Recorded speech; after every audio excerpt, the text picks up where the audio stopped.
কিন্তু উলামায়ে কেরামগণ খাস করে এই ঝিঝিরাইট গ্রামে রহমতের সামিয়ানার নিচে বসে থাকা সামিঈন শ্রদ্ধেয় মুরব্বিয়ান গণেরা, পর্দা নিশিনা পর্দার আড়ালে অবস্থিত আমার স্নেহা গর্ভধারিণী জনম দুঃখিনী ধার্মিকা মা ও বোনেরা,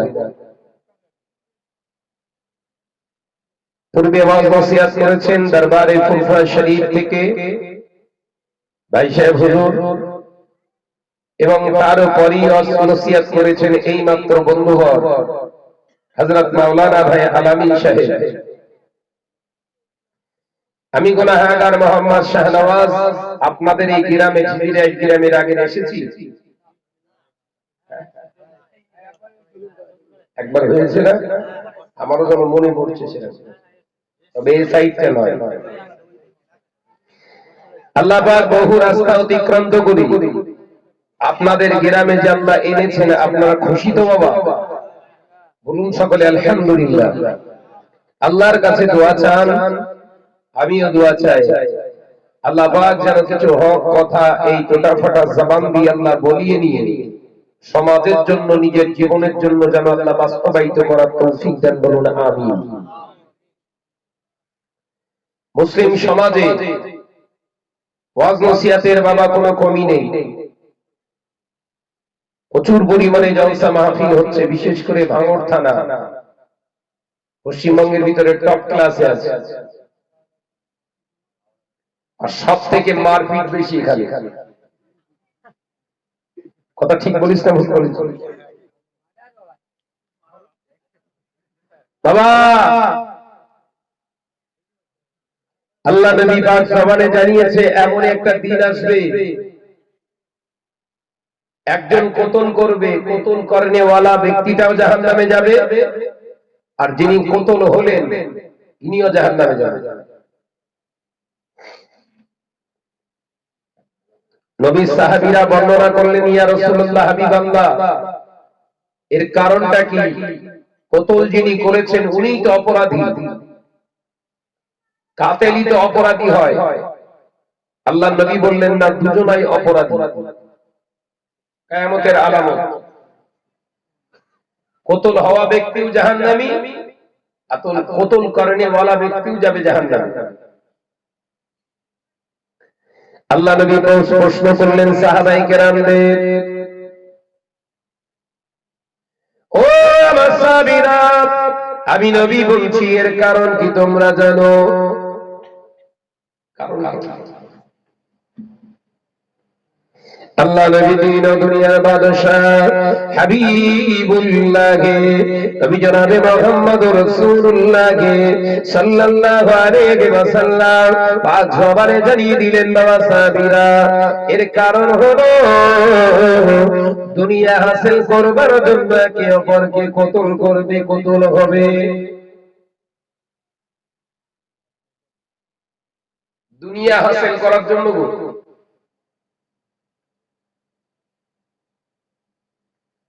দুনিয়া ফায়দা লুটবার জন্য একে অপরের প্রতি হিংসা করবে, আর হচ্ছে না, হয় না? মারপিট দাঙ্গা ফাসাদ যা হচ্ছে আল্লাহ রাসূলের জন্য হচ্ছে বাবা। কিছু কিছু ছেলে আছে, জান দিয়ে দেবো, মাল দিয়ে দেবো, হুজুর আপনি এগিয়ে চলে, সারা দিন পেচ্ছা ফিরে পান নেই। কথা ঠিক না বুঝতে বলেন? শাহনাজ ভাই আপনি এগিয়ে চলেন, আমরা জাম দিয়ে দেবো আপনার সামনে। ঘুম করে একটা বোমা পড়েছে, পিছন ফিরে দেখি কেউ আলো, মাথায় ঢুকে দেবার ছিল। ও এর কারণ হলো আল্লাহ নবীর হাদিসে ব্যাখ্যা করছি, ভালো করে বুঝে নেন। এর কারণ হলো যে ব্যক্তিটা নামাজ আদায় করে না ও সরাসরি কিন্তু আল্লাহর সঙ্গে ধোঁকাবাজি করেছে। যে ব্যক্তিটা পেশাব ফিরে পানি নেয় না, পবিত্র অবলম্বন করে না, ওই ব্যক্তি রাসূলুল্লাহর জীবনের সঙ্গে ধোঁকাবাজি করেছে। ও বাবাজি, এই ধোঁকাবাজদের বিশ্বাস করে যদি কেউ আস্থা তৈরি করে, তার জীবনে সব থেকে বড় ভুল করবে এটা। বোঝা গেল না যে আল্লাহর কোরআনের সঙ্গে আল্লাহর হুকুমের সঙ্গে ধোঁকাবাজি কারবার করতে পারে, সে নিজের জীবন হাসিল দুনিয়া হাসিল করার জন্য মানুষের সঙ্গে মানুষের বলো বলো বলো বলো ধোঁকা দিতে পারে। যে নবীর সঙ্গে ধোঁকা দিতে পারে সে আমার মতো হুজুরের সঙ্গে হচ্ছেও তাই। ময়দানে দাঁড়িয়ে দিয়ে পেছনে ফিরে আর মরে গেলেও পাওয়া যাবে না। ও যুবকেরা, ছেলেরা, বাচ্চারা, পর্দানিশীনা মা ও বোনেরা, আল্লাহ নবী হাদিস পাকের পাক জবানে হাদিস পাকের ভিতরে জানিয়ে দিলেন, ইন্নাল আযাবাল কবরে লা ইস্তানজিলুনা মিনাল বাউলি ওয়া আম্মাল আখিরু মিন নামিমা। রাওয়াহু তিরমিজি।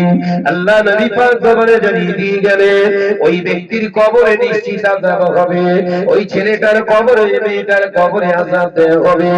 লা ইস্তানজিলুনা মিনাল বাউলি, পৃথিবীর জমিনে যারা পেশাব পায়খানা করত অথচ তারা পবিত্রতা অবলম্বন করত না, পেশাবের ছিটা গায়ে লেগে থাকত, ওই অবস্থায় জীবন যাপন করত, আমি রাসূলুল্লাহ জানিয়ে দিলাম ওরা যদি ওই অবস্থায় মারা যায় কিয়ামত পর্যন্ত ওদের কবরের আযাব বন্ধ হবে না। নবী যখন বলেছে বন্ধ হবে না, আমার মতো হুজুর যদি দোয়া করে মরেও যায় বন্ধ হয় বলে বলে কথা বলেন না।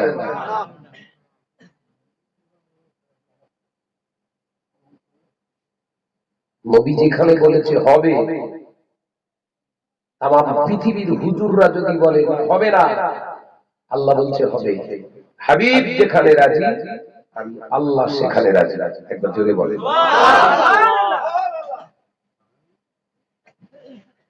নবী বলেছেন যারা অপবিত্র অবস্থায় জীবন যাপন করে এরা বিনা তওবায় মারা গেলে এদের কবরে বাস পড়বে। যে ছেলেটা মার খেয়ে খেয়ে মারা গেল, সারাদিন নামাজ পড়লো না, পেশাব ফিরে পবিত্র হলো না, ওর ঠিকানা হবে কোথায়? আলোচনা মাথায় ঢুকছে তো বাবা? ইসরায়েলে মুসলমান খুব কম নাকি রে বাবা? হ্যাঁ হ্যাঁ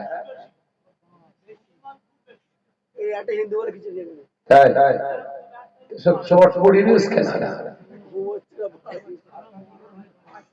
আসে না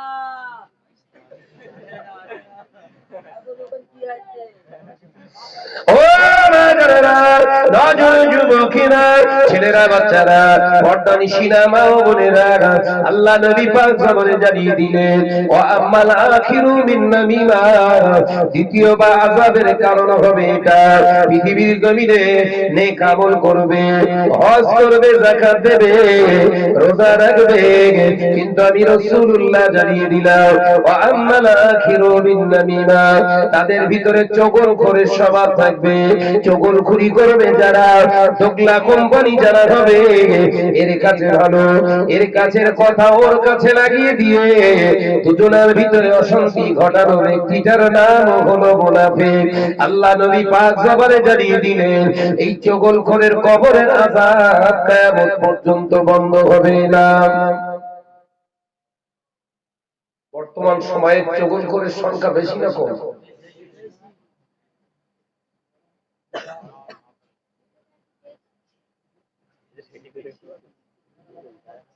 ভেতর থেকে বলতে বেশি, খোঁজ নিয়ে দেখেন ওরাই বেশি। কথা ঠিক না বুঝতে বলে? খাজুর গাছের ভাঁড়, নারকেল গাছের পাতা জিনিস সব থেকে মেয়েরাই করে, তবে সবাই না, সংখ্যাগরিষ্ঠ, সংখ্যা বেশি। ও যুবকেরা, ছেলেরা, বাচ্চারা, পর্দানিশিনা মা বোনেরা, ইসরায়েলের মুসলমানেরা, আল্লাহ নবী পাক জবানে জানিয়ে দিলে এমন একটা দিন আসবে, সময় আসবে, যেদিন দেখতে পাওয়া যাবে মানুষের টুপি থাকবে, দাড়ি থাকবে, বোরখা থাকবে, কিন্তু আল্লাহ আল্লাহ রাসূলের জন্য থাকবে না।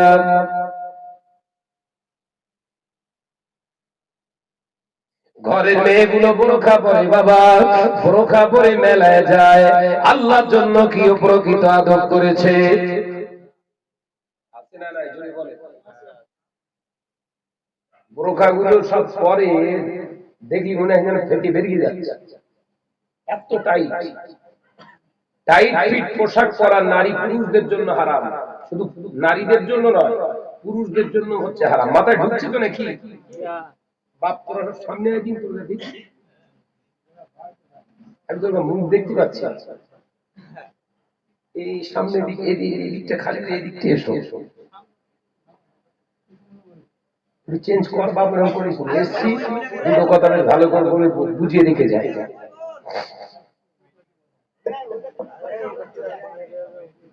উঠতেই চাইছে, মানে শেকড় হয়ে গেল নাকি? দরুদ শরীফ পড়ি আল্লাহুম্মা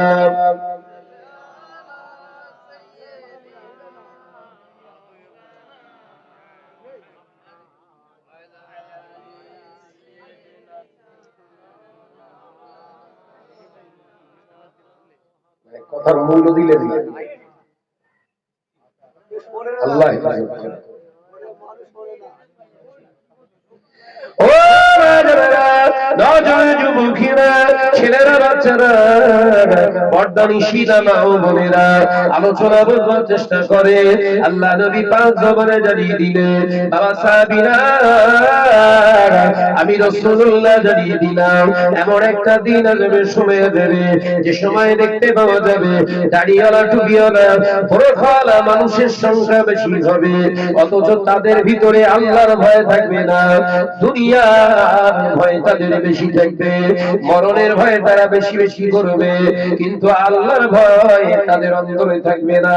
ও আমার সাহাবীরা, আমি রাসূলুল্লাহ জানিয়ে দিয়ে গেলাম কিয়ামতের দিন এই মানুষগুলো নাজাত পাবে না।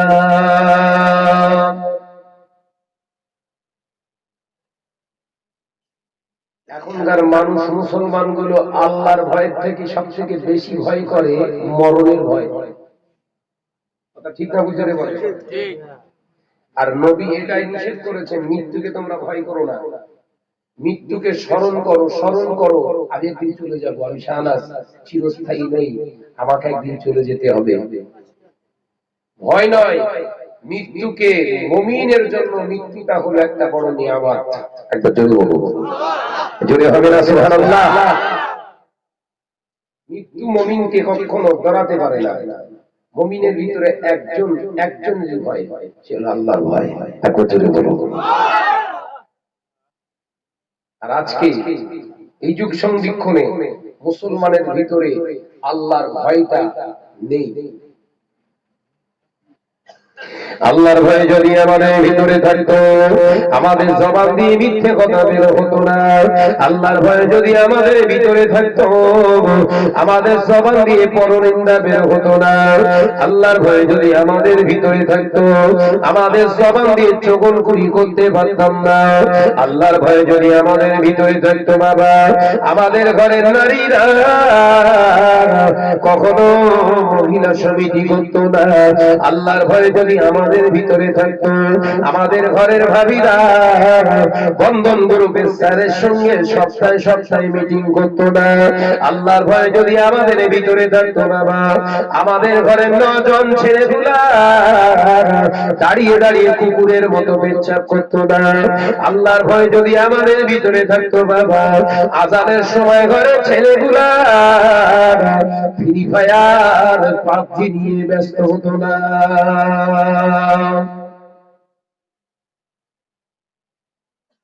খেলা বেরিয়েছে, আমরা ছোটবেলায় খেলা করেছি, দৌড়ে দৌড়ে লং জাম্প মেরেছি, হাই জাম্প মেরেছি, দৌড়ানো প্রতিযোগিতা করেছি, ক্রিকেট খেলেছি, ফুটবল খেলেছি, ভলিবল খেলেছি।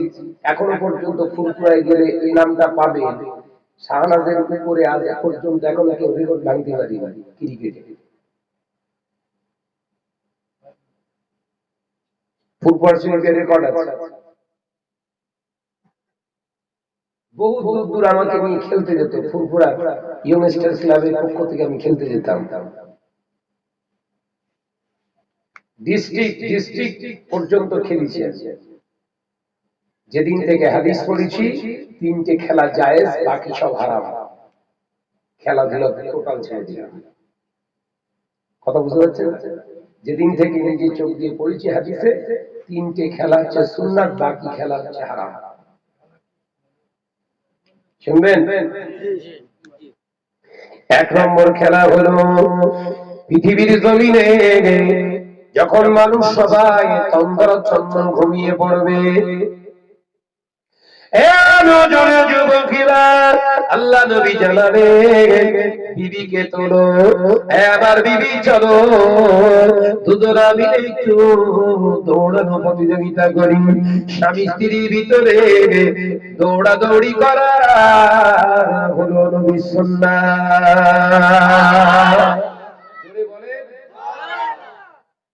হয় খেলা হয়, শালীর সঙ্গে দৌড়চ্ছে। ভুল বলতেছে,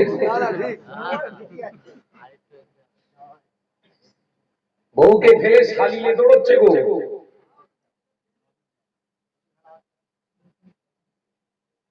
এমনি সব লিখতেছে খেলা হবে, দুটো একটা দেয়ালে দেখতেছি ভাঙা পায়ে খেলা হবে, মানে পা ভেঙে দিলেও খেলবে।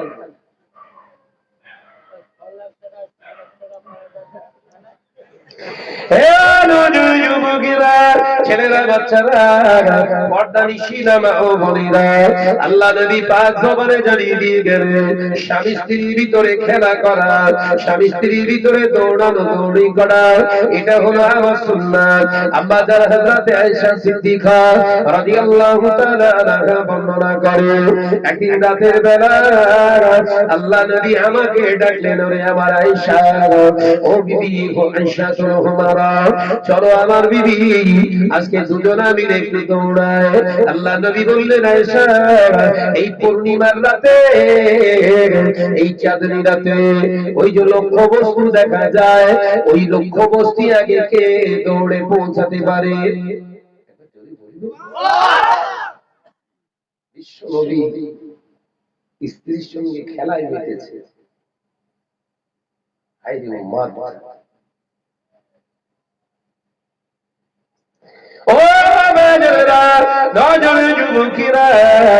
ছেলেরা বাচ্চারা পর্দা নিশিনা মা ও বোনেরা, আম্মা জান হযরত আয়েশা সিদ্দিকা রাদিয়াল্লাহু তাআলা আনহা বর্ণনা করে, দৌড়াতে লাগলাম।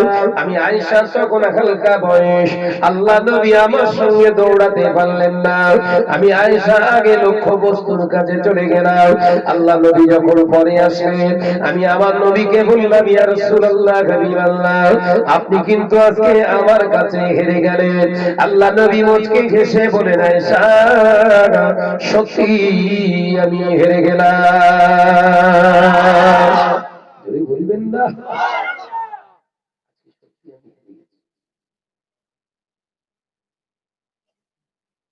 বিশ্বনবী কথাটাকে মনে রাখলেন, স্মরণে রেখে দিলেন।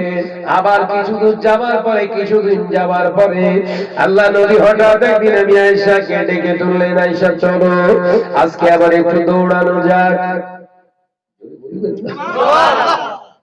মনে আছে আমাকে হারিয়ে দিয়েছিল। ও বিবি আয়েশা সিদ্দিকা রাদিয়াল্লাহু তাআলা আনহা, চলো আমার বিবি আয়েশা, ওই যে লক্ষ্য বস্তু আছে, ওই লক্ষ্য বস্তুর কাছে কে আগে পৌঁছাতে পারে? আমি আয়েশা তখন আগে থেকে আমার শরীরটা ভারী হয়ে গেছে, আমার দম লেগে যায়, হাঁপানি হয়, আমি দৌড়াতে পারি। আমার নবীর সঙ্গে আমি যখন দৌড়াতে স্টার্ট করলাম,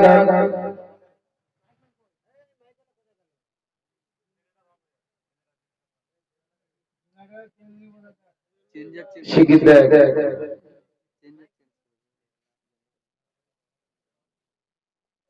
বাবা লক্ষ্য বস্তু কি আগে পৌঁছায় আজকে দেখা যাক আমি আয়েশা আগের থেকে আমার শরীরটা এখন ভারী হয়ে গেছে আর মোটা মানুষরা দৌড়ই খুব স্পিরিট নাকি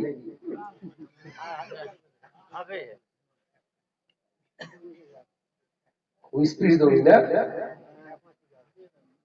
মোটা মানুষের বেশি না গুনে গুনে 35 কদম দৌড়াতে যেতে বলবে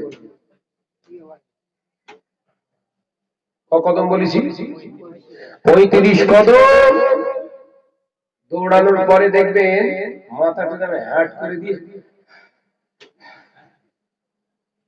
কলবি কামা হয়ে গেল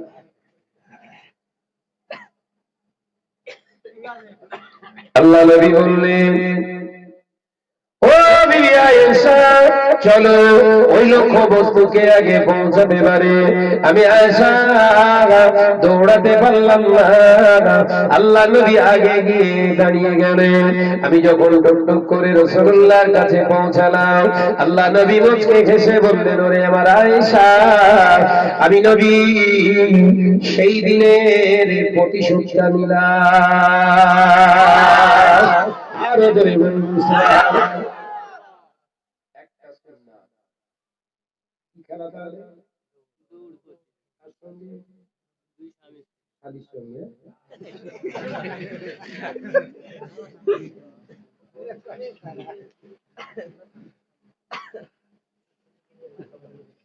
এত বড় একটা জলসা হচ্ছে শ্বশুর বাড়ি এসেছে বউয়ের হাত ধরে এনে দেয় বাজারে যা তুমি বসো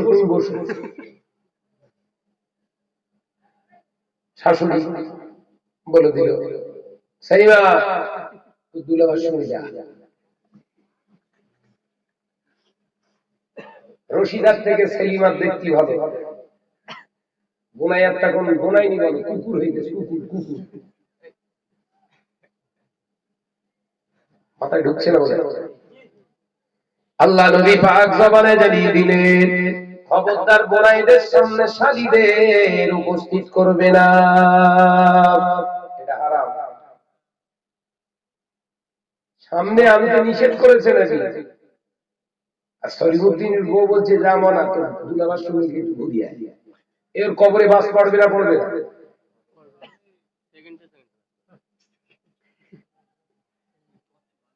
কিচ্ছু নেই শুধু বলতে চাই অমুক হুজুর ভাইয়া অমুক হুজুরের মুরিদ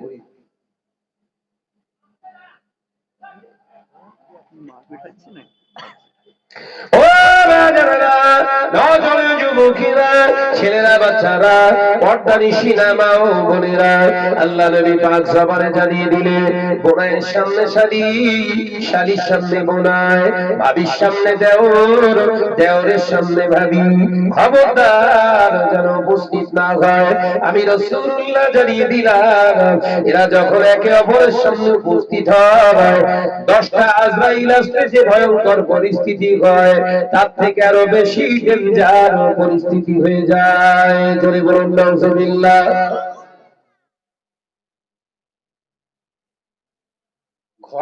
ঘরেতে কেউ নাই জামাই এসেছে যুবতী মেয়েটা আছে কিতাবের ভিতরে ফতোয়া এসেছে ওই যুবতী মেয়েটা বোনের সামনে গিয়ে খানা পৌঁছাবে না ওর শাশুড়ি যাবে মাথায় ঢোকাই না নাকি উনি ওই আড়াইল কিরে 18 বছরের যুবতী যাবে না সব শেষ হয়েছে নীতি আদর্শের গঠনমূলক কোন আলোচনা নেই সমাজে কি হচ্ছে কিয়ামত হচ্ছে নাকি দেখবে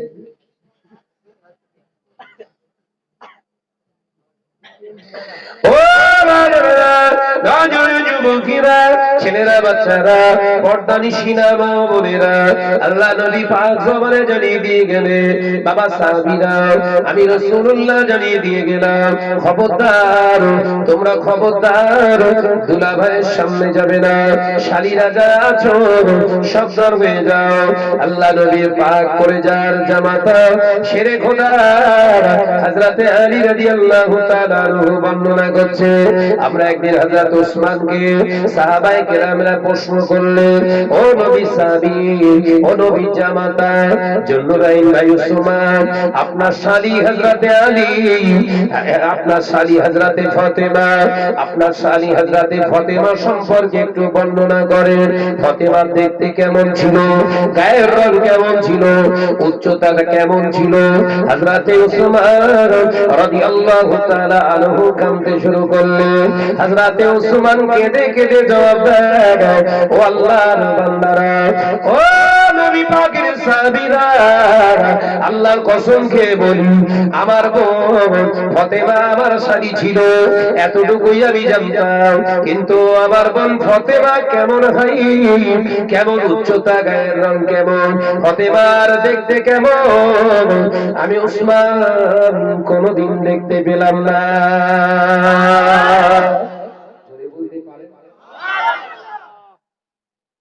নবীর উম্মত বলে পরিচয় দাও, হ্যাঁ?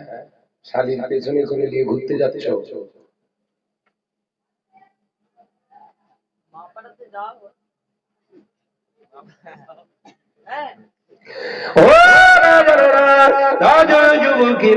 ছেলেরা, বাচ্চারা, সিনেমা ও বোনেরা, কাল কিয়ামতের দিনে ময়দানের মাহশরে ওই বাপ মাকে জাহান্নামায় দেয়া হবে। যে বাপ মা গুলো বোনের সামনে নিজের যুবতী মেয়েকে তসতাজিমের জন্য পাঠায়, এই বাপ মা কশিনকালে কোনোদিন জান্নাতে যেতে পারবে না।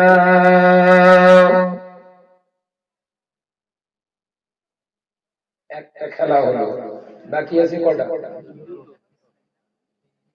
একটা যাওয়া যায় তো, বাকি দুটো বলবো। ও যুবকেরা, ছেলেরা, বাচ্চারা, পর্দানিশীরা, মা ও বোনেরা, আল্লাহ নবী পাক জবানে জানিয়ে দিয়ে গেলেন, দ্বিতীয় নম্বর খেলাটা হলো সুন্নাত, জায়েজ, সবের কাজ। ওই খেলাটার নাম হলো অশ্বারোহণ, অর্থাৎ ঘোড়া নিয়ে দৌড়ানো, ঘোড়া নিয়ে দৌড়ানো, ঘোড়া চালানো প্র্যাকটিস করা, ঘোড়াটাকে ঘোড়ার লাগাম ধরে ঘোড়া চালানো প্র্যাকটিস করা। এই ঘোড়া দৌড় খেলাটা হলো বলবেন না, তবে কলিকাতায় ওই যে ঘোড়া দৌড় হচ্ছে ওটা জায়েজ নেই, কারণ ওই ঘোড়া দৌড়কে কেন্দ্র করে জুয়া চলছে, জুয়া জুয়া জুয়া হারাম।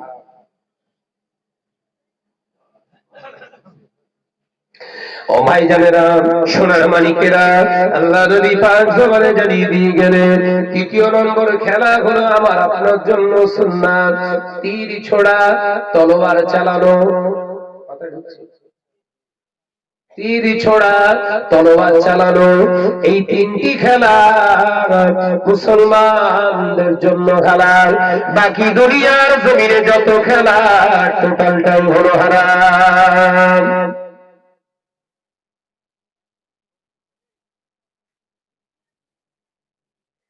যে ছেলেরা সবাই ফুটবল খেলতে নাইট জেগে জেগে পিং পং, ক্রিকেট খেলা করছে, এদের হালাত কি হবে?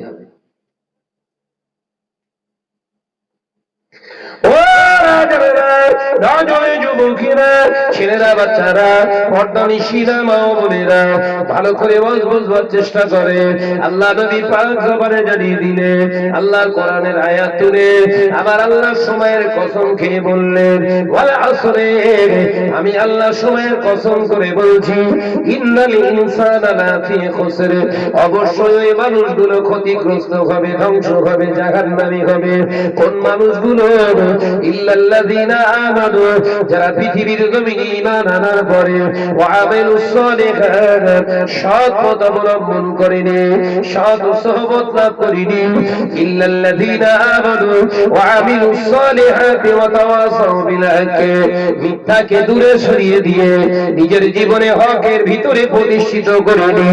আমি আল্লাহ নবী জানিয়ে দিলাম, আমার আল্লাহ জানিয়ে দিয়েছে, ওয়া তাওয়াসাউ বিস সবর, পৃথিবীর জমিনে ধৈর্য ধারণ করলো না, অবশ্যই তারা ক্ষতিগ্রস্ত হবে, তারা জাহান্নামী। সময়ের ঈমান আনার পরেও ঠিকানা জাহান্নাম, ঈমান আনার পরেও ঠিকানা হবে জাহান্নাম। হ্যাগো মুসলিম সমাজ কোন দিকে এগোচ্ছে? হাজার হাজার টাকা খরচ করে জলসা, লক্ষ লক্ষ টাকা খরচ করে মসজিদ। খোঁজ নিয়ে দেখেন এক একটা এলাকায় 95% তার থেকে বেশি সুদখোর। কথা বলছেন না কেন? ওই জন্য নবী বলছিলেন, বাবা সাহাবীরা, এমন একটা দিন আসবে, সময় আসবে, পৃথিবীর জমিনে মসজিদগুলো হবে বিরাট বড় বড় ইমারত, মসজিদগুলো বানানো হবে অতি শান-শওকতে, অথচ ওই মসজিদের হক আদায় হবে না, ওই মসজিদের আমানতের খেয়ানত করা হবে।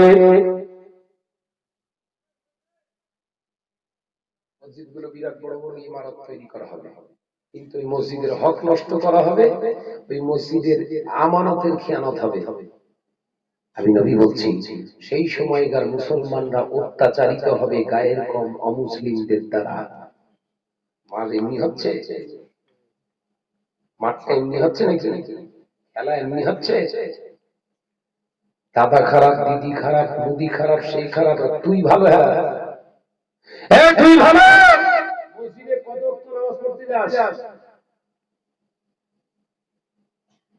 ব্যারিশালা মসজিদ বানিয়েছিস পট্টি লাগিয়ে, চিত হয়ে ঘরে শুয়ে রয়েছিস কেন? কথা বুঝতে পারেন মানে কি?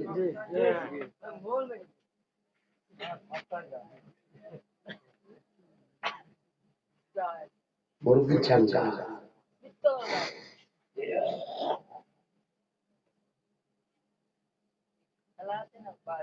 বাবাজি,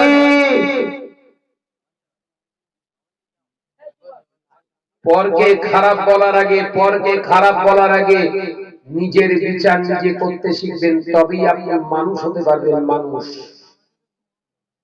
মনুষ্যত্ব নিয়ে তবে তো মানুষ। কথা বুঝতে পারেন? মনুষ্যত্ব রেখে তারপর তো মানুষ না, শুধু চেহারায় মানুষ। মনুষ্যত্ব, মানযুক্ত হুঁশ।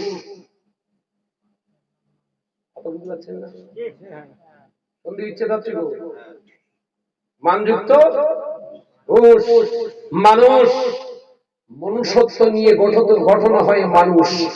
আপনি পরকে খারাপ বলার আগে আপনার নিজের মনুষ্যত্বকে প্রশ্ন করেন, আমি প্রকৃত মানুষ কি?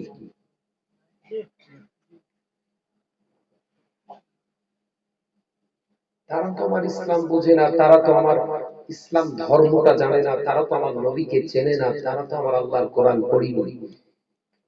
আমরা তো পড়েছি, আমরা পড়ার পরে এই অন্যায়গুলো করি কি করে? হুজুরের কাছে ফতোয়া দিতে যাচ্ছে, হুজুর আমরা একটা জেজেরাইকে মসজিদ বানাবো। হুজুর সঙ্গে সঙ্গে হ্যাঁ মসজিদ কর, বিরাট সওয়াবের কাজ, সাদগায়ে জারিয়া, কবরে শুয়ে শুয়ে সওয়াব হবে। ঘরের ছেলেরা কবরটা কেটে বাদ দিয়ে শুয়ে শুয়ে সওয়াব। 2 বছর ধরে কালেকশন করে সুদ ঘুষ কিচ্ছু বাঁচেনি, সুদখোর, বেনামাজি, আপনার চুগলখোর, দাগাবাজ, ধোঁকাবাজ, সকলের কাছ থেকে চাঁদা নেয়। একদম মসজিদ এক ফ্যান্টাস্টিক মসজিদ বানিয়ে দিয়ে বিরাট 80 ফুটের দুটো আপনার মিনার তৈরি করে মাইক লাগিয়ে দিয়ে ঘরে শুয়ে আসে। মসজিদ আজান শুরু হয়েছে, আল্লাহু আকবার, আল্লাহু আকবার।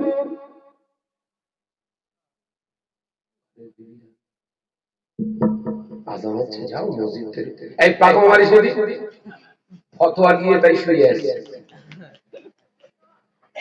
কি বলছে? ফতোয়া নিয়ে তাই শুয়েছে, পাগল মারিস নে। কি ফতোয়া? বলছি পাগল, হুজুর বলে দিয়েছে মসজিদ তৈরি করে দিয়েছি, এখন শুয়ে থাকবো, শুধু সব ঢুকবে। কথাটা মাথার ভিতর ঢুকছে?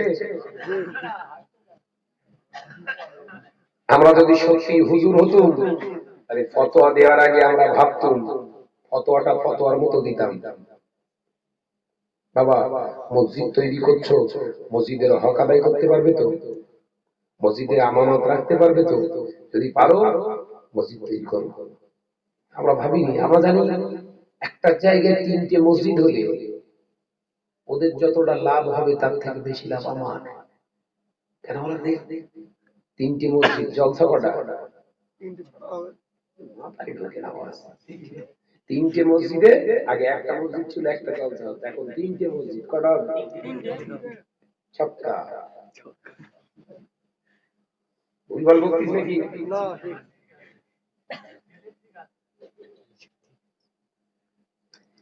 ये हाल तो मेरा चाल है, मकसद तो मेरा माल है।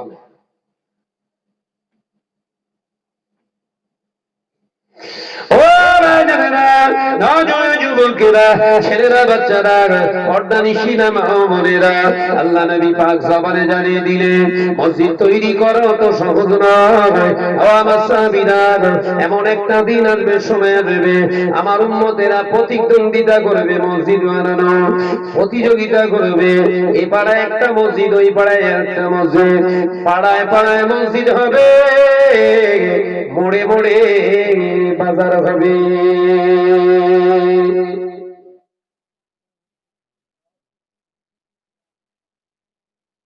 পাড়ায় পাড়ায় মসজিদ, মোড়ে মোড়ে বাজার। ও আমার সাহাবীরা, মসজিদের হক নষ্ট করা হবে, ওই মসজিদের ইবাদত আল্লাহর দরবারে কবুল হবে না। কারণ মসজিদ তৈরি করার শর্ত হলো 3টে। ও আমার সাহাবীরা, আমি রাসূলুল্লাহ জানিয়ে দিয়ে গেলাম মসজিদ তৈরি করার শর্ত হলো 3টি। 1 নম্বর শর্ত হলো যে জায়গায় মসজিদ তৈরি করা হবে, কেড়ে নেওয়া, মেরে নেওয়া, ছাড়া জায়গা, দখল করা জায়গা, সরকারি ভেস্টেড ল্যান্ডের উপরে মসজিদ তৈরি করা হারাম।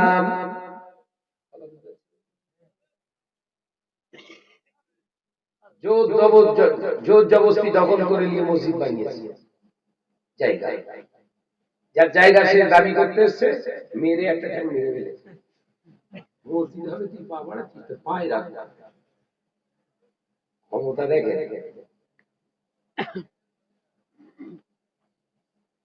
38 বছর পর শাহনাজ ভাইয়ের ওয়াজ নসিহত শুনছে সব এখনকার জেনারেশন, সব ছেলে, সব নতুন প্রজন্মের ছেলেরা শাহনাজের ওয়াজ শুনে মাথায় ঢুকে গেছে কথা। নদিয়ার কেস বলছি গো, 38 বছর মসজিদে নামাজ হয়ে গেছে, এলাকায় জায়গা মেপে দেখা যাচ্ছে যার ঠ্যাং ভেঙেছিল ওর জায়গা মসজিদের ভিতরে 4 ফুট ঢুকে আছে। নজওয়ান যুবক ছেলেগুলো দল বেঁধে টোটাল কমিটির ছেলে তার কাছে যে বলছে, ভাই যা হওয়ার হয়ে গেছে, আপনি যে 4 ফুট জায়গাটা আপনার নিয়ে দখল করে মসজিদ বানানো হয়েছে, আপনাকে আমরা ডবল দাম দিচ্ছি, আপনি দিয়ে দেন। বলছে ঠ্যাংটা ফিরিয়ে দিতে বল, তারপর কথা বলিস। মোস্তানি মেরে 38 বছর আগে আমি বলেছিলাম জায়গা আমার অনেক আছে, ওই সাইডে চেপে কর, এই সাইডটা আমার সদর, এখানে মসজিদ করলে আমার অসুবিধা হবে যাতায়াতে, তোরা ওই সাইডে আমার জায়গা, এখানে 4 ফুট ছেড়ে ওইদিকে 8 ফুট দে। আমার বলা অপরাধ ছিল? আমার মেরে ঠ্যাং ভেঙে দিয়েছে। দাদু মরে গেছে, বাপ মরে গিয়ে কবরতে তোল ফোন করে বলছে, ভাইজান আপনি না আসলে হবে না, এই পাথর গলা মুশকিল, আপনাকে আসতে আসতে কত জলসা দিনের বেলা, রাতে তো হবে না, দিনের বেলা করে আমি যাচ্ছি। গেলাম, যার জায়গা ও আমি কাছে রাখি, মসজিদ তৈরি করার, মসজিদের ফজলিত সম্পর্কে আলোচনা করলাম। লোকটা বসে বসে কাঁদছে নিচে, বুঝতে পেরেছি ওই ব্যক্তি আঘাতপ্রাপ্ত। কাছে রাখলাম, বলে সিদ্ধান্ত নেন। হাতটা ধরে বললেন, ভাইজান আজকে আপনার কথা শুনে আমার মনে হচ্ছে আমার টোটাল ভিটে বাড়ি দিয়ে দিই, কিন্তু আমার অনেক কষ্ট দিয়েছিল। ও যুবকেরা, ছেলেরা, বাচ্চারা, পর্দানিশী মা ও বোনেরা, ধর্মটা তোমার বাবার তৈরি নয়, মসজিদটা তোমার ইচ্ছা মতো হবে না, ধর্মটা তোমার বাবার তৈরি নয়, কোরআনটা তোমার বাবার লিখিত কিতাব নয়, রাসূলুল্লাহর হাদিসগুলো তোমার বাপের লেখা নয়, এটা সম্পূর্ণ আমার আল্লাহর ইচ্ছা। শুনে রেখে দাও, জেনে রেখে দাও, মসজিদ তৈরি করতে গেলে শরীয়তকে মেনে চলতে হবে, দুনিয়াকে নয়। দুনিয়াকে নয়। আল্লাহ নবী পাক সবারে জানিয়ে দিলেন, স্টেট ল্যান্ডের উপরে মসজিদ তৈরি করা যাবে না, দখল করা জায়গায় মসজিদ বানানো যাবে না, জোর করে মেরে নেওয়া কেড়ে নেওয়া জায়গায় মসজিদ তৈরি করা যাবে না। লা ওয়ারিস, ওই ওয়ারিস নেই, ওয়ারিসান নেই, ওই সম্পত্তির উপরে মসজিদ বানানো যাবে না। ও বাবাজিরা, এইরকম বেছে বেছে যদি মসজিদ গুলো তলব করা যায়, বহু মসজিদে নামাজ হবে না। সমাজে বহু মসজিদে নামাজ হচ্ছে না। কথা ঠিক না বুঝতে পারছেন? আজকে এইসব নিয়ে ওয়াজ হয় না, এইসব নিয়ে ওয়াজ হয় না। স্টেট ল্যান্ডের উপরে মসজিদ তৈরি করা জায়েজ নেই, কেন জানেন? ওটা অন্য সম্প্রদায়কে যদি দাবি করে যে আমরা এখানে মন্দির বানাবো, তাকে করতে দিতে হবে। মাথায় ঢোকে না নাকি?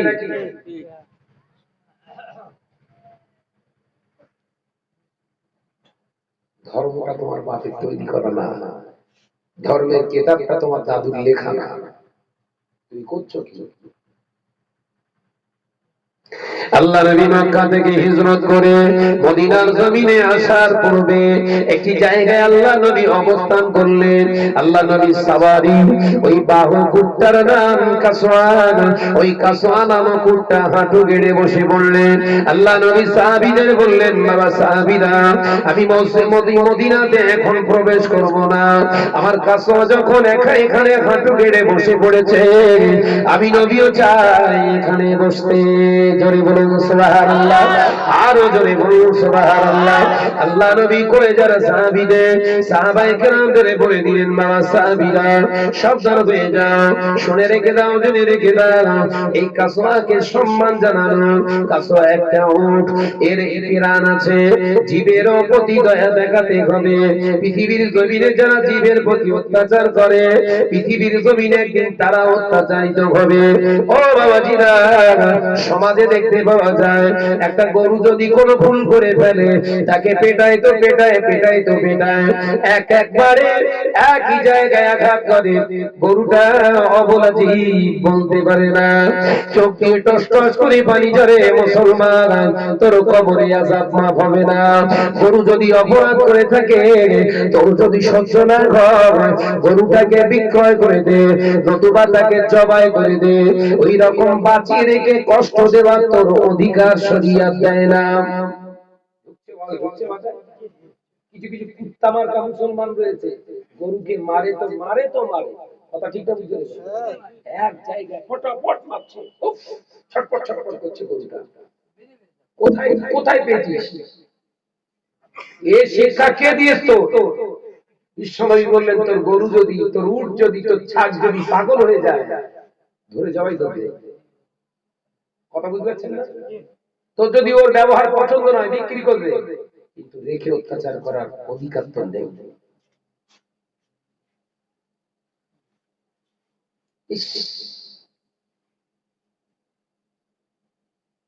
কিছু কিছু মুসলমান আছে, কুরবানির গরু জবাই করে অনেকক্ষণ ধরে গরুটা ছটফট করতেছে, ছোট একটা ছুরি দিয়ে উলকুমির কাছে পোঁচা মারে। মুসলমান না বলে কুত্তা। কি বললাম? এ মাথায় ঢোকে না, জোরে বলে। কোথায় পেয়েছে সব? ওই গরুর গোশত খাওয়া মাকরুহ, জানেন? ওই গরুর গোশতটা খাওয়া মাকরুহ।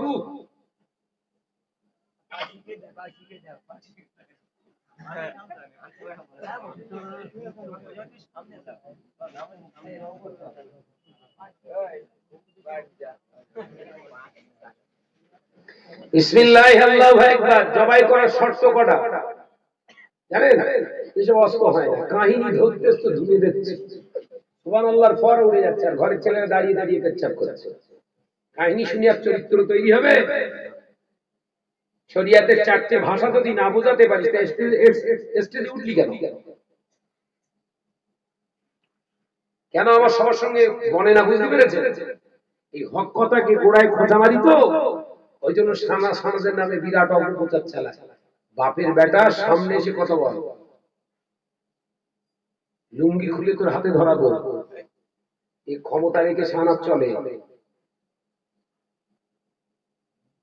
যা হয় সব পেছনে, সামনে আসে কথা বলছে না, যা হয় শাহনাজের সব পেছনে, সামনে আসে ক্ষমতা নেই। জবাই করার শর্ত হলো চারটি। কটা বাবা? এই শুনে নাও, বলবো তো নাকি? জবাই করার শর্ত কটা? চারটি। এক নম্বর, ভালো প্রশ্ন, এক নম্বর আল্লাহ রাসূল বললেন অস্ত্রটা তোমাকে ধারালো নিতে হবে। ওই পূর্ণ মাল অনেকক্ষণ ধরে পৌঁছাবে চলবে না, অস্ত্রটা ধারি নিতে হবে, ধারালো। দ্বিতীয় শর্ত, জবাই করার আগে বিসমিল্লাহি আল্লাহু আকবার বলতে হবে। তৃতীয় নম্বর শর্ত, তিনটে রগ কাটতে হবে, হুলকুম একটা আর দুই ধারে দুটো শিরা কাটতে হবে। দাম্মে মাসফু অর্থাৎ প্রবাহিত রক্ত, দূষিত রক্ত শরীর থেকে বার করতে হবে। তিনটে শর্ত হলো।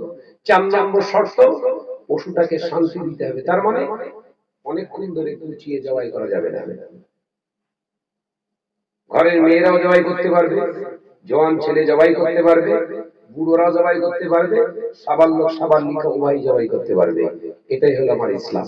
একবার জোরে বলুন সুবহানাল্লাহ। মহিলারাও জবাই করতে পারবে, গরু জবাই করতে পারবে, সাহস একটু হলে জায়েজ। কথা বুঝতে পারছেন না নাকি? শোনেননি তো? সরাসরি হাদিস বলছি, কাটতে বলবেন। মিশকাতুল মাসাবি আমরা পড়েছি, একজন সাহাবী এসে রাসূলুল্লাহকে বললেন, হুজুর একজন মহিলা আমার একটা দল থেকে ছুটে গিয়েছে একটা উট, হুজুর উটটাকে নিয়ে আমি খুব পেরেশানি আছি। আল্লাহর নবী বললেন যেখানে ধরবে ওইখানেই জবাই করে। এসেছে কে? মহিলা। জবাই করার হুকুম দিলেন কাকে? পুরুষ ছাড়া জবাই করে। ইসলামটাকে কঠিন বানিয়ে ফেলেছে। হাওড়া জেলার দিকে আবার কিছু কিছু এলাকা আছে ইমাম সাহেব ছাড়া জবাই কেউ করতে পারবে না। সেক্রেটারির বাড়িতে মেহমান এসছে, মুরগি নিয়ে দৌড়চ্ছে, ইমাম সাহেব খুতবা আপনার কোরআন শরীফ খতম করতে গেছে অন্য জায়গায়, রুমে এসে পাই বলছে ওই ইমাম আর রাখা যাবে না, মুরগি জবাইয়ের সময় পাবো না বাড়ি, এর কবরে বাস পড়বে না, পড়বে না। ও প্রমাণ করলো যে এটাই, যে ইমাম সাহেব একাই মুসলমান, আর সব অন্য ধর্মে। এত নাকি হার মুসলমান নারী পুরুষ প্রত্যেকেই জবাই করতে পারবে। একবার জোরে বলুন সুবহানাল্লাহ। ইসলাম কত সহজ, কঠিন করে ফেলেছে। এসব নিয়ে তো ওয়াজ নেই, শুনেছেন জীবনে? এই প্রথম শোনা হলো। 2 ঘন্টা বক্তা ওয়াজ করবে, কাহিনী কেন হবে? কাহিনীর নাম ইসলাম। নিজের জীবনটা কাহিনী তৈরি করো, একদিন তোমার কাহিনী পড়ে অন্যজন সুবহানাল্লাহ পড়বে। একবার জোরে বলুন সুবহানাল্লাহ। ভাইরা, আমার নজনেরা, যুবকেরা, ছেলেরা, বাচ্চারা, আল্লাহ নবী বললেন এইখানে আজকে অবস্থান করব। 3টি বর্ণনা এসেছে, 7 দিন, 8 দিন, 24 দিন। রাসূলুল্লাহ সাল্লাল্লাহু আলাইহি ওয়াসাল্লাম যার নবী ওইখানে অবস্থান করেছিলেন, ওই জায়গাটার নাম হলো কুবা। কুবা পল্লী, কুবা পল্লী, কুবা পল্লী, খেয়াল থাকবে। ও রাজনেরা, আল্লাহ নবী অবস্থান কালে সাহাবায়ে কেরামদের বলেছিলেন, ও আমার সাহাবীরা, আমার কাসওয়া, আমার উটটা যখন এখানে হাঁটু গেড়ে সিজদা করেছে, আমি নবী চাই আমার উম্মতেরা এখানে হাঁটু গেড়ে সিজদা করুন। এখানে একটা মসজিদ বানাবো, আমি নবী চাই এখানে ইবাদত একটা তৈরি করব। আল্লাহ নবী সাহাবী বললেন, ইয়া রাসূলুল্লাহ হাবিবাল্লাহ, এই যে জায়গায় আপনি মসজিদ নির্মাণ করবেন বলছেন, এই জায়গাটা দুটো এতিম বাচ্চার। আল্লাহ নবীর মনটা খারাপ হয়ে গেল। দুটো এতিম বাচ্চা এসে বললেন, ইয়া রাসূলুল্লাহ হাবিবাল্লাহ, এই জায়গায় আপনি শুনছি মসজিদ বানাবেন, এই জায়গাটা আমাদের। ইয়া রাসূলুল্লাহ হাবিবাল্লাহ, হুজুর আমরা এতিম, কিন্তু কোনো অসুবিধা নাই হুজুর, আপনি আল্লাহর ঘর বানাবেন, আমরা আল্লাহর রাস্তে জায়গাটা দিয়ে দিলাম। বলবেন না, আল্লাহ নবী বললেন এতিমের হক মেরে মসজিদ বানাতে আসেনি নবী, একবার দিবেন সুবহানাল্লাহ, দান করছে, কিন্তু নবী বললেন না, এতিমের হক নষ্ট করব না। মুসলমান তুমি জয় দিচ্ছ, মেরে কেটে খাচ্ছ, আর ফটাফট ছুটতেছো, মনে করতো জান্নাত পুরো বাপের কপি খেতে। বিকেল বেলা যাচ্ছে, কপা কপ কোপ মেরে চলে যাচ্ছে।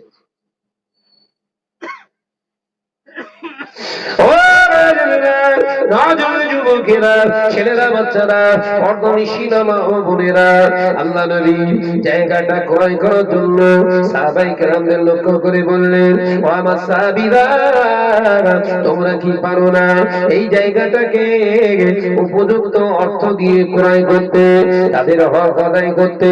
হযরতে আবু বকর সিদ্দিক উঠে দাঁড়ালেন, ইয়া রাসূলুল্লাহ হাবিবাল্লাহ, হুজুর আজকে আপনার হিজরতের সাথী আমি, আমার দেবার মতো কিছুই নাই, তবে আমি এই আবু বকর বলছি, যতটুকু আমার অর্থ আছে, আমি আবু বকর এই জায়গাটা ক্রয় করার জন্য 400 দিরহাম দান করে দিলাম। জোরে বলবেন না? ও নজরেরা, হযরতে আবু বকরের দান করা দেখে সাহাবায়ে কেরামেরা দলে দলে দান করলেন। দেখা যাচ্ছে জায়গাটার যা মূল্য, তার থেকে 3 গুণ অর্থ নবীর কাছে এসে হাজির। জায়গাটার যা মূল্য, তার থেকে 3 গুণ টাকা রাসূলুল্লাহর কাছে চলে এসেছে। একবার জোরে বলুন সুবহানাল্লাহ। বিশ্বনবী দুটি বাচ্চাকে ডাকলেন, শোনো, আমি নবী তোমাদের এই জায়গাটাকে ক্রয় করছি, 3টি তাসকিন করলাম, ভাগ করলাম, 3টি জায়গা ভাগ করে একটা ভাগ দান হিসাবে তোমরা দান করতে চেয়েছি, তাও তোমাদের দাম যদি না নেই তোমাদের মনে কষ্ট হবে, আমি নবী কষ্ট দিতেও আসিনি। একটু জোরে বলেন।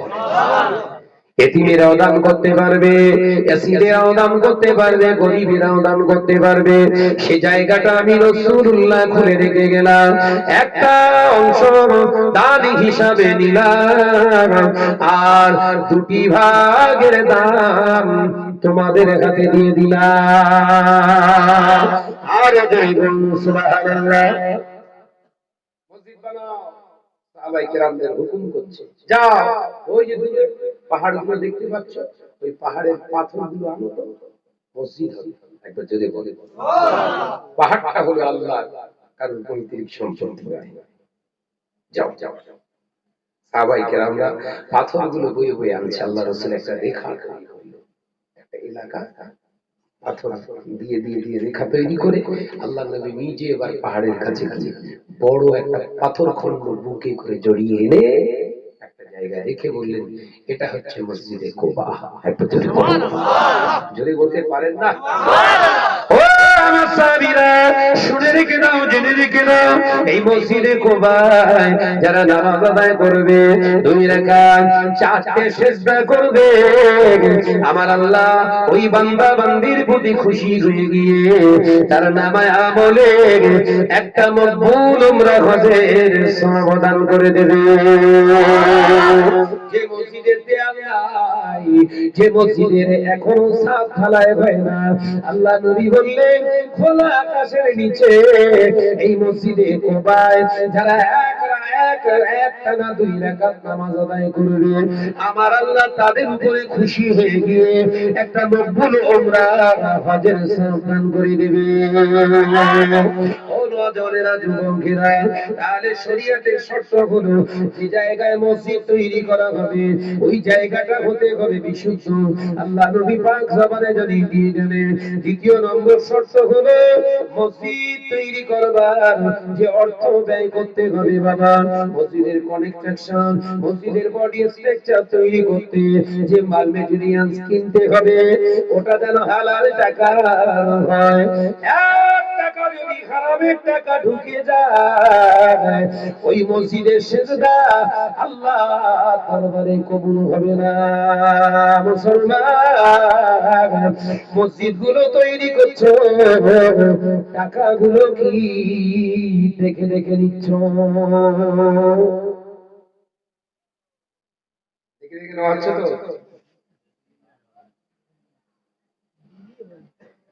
মসজিদের প্রেসিডেন্ট হবে কে?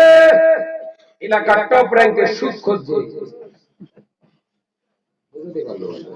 না না,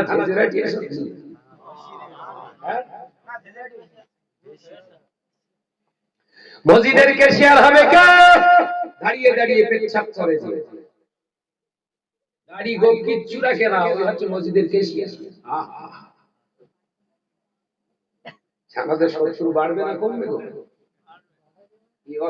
एमनी बढ़ गए तो बाड़े बाड़े हम तो किसी से परवाह नहीं करते, हम तो किसी से परवाह नहीं करके बल्कि सिजदा तो करते अल्लाह की वास्ते। जुड़ी बोले ओ तोर मोस्तानी तो पॉकेटे राख আর ধাপ ধারে না শানা।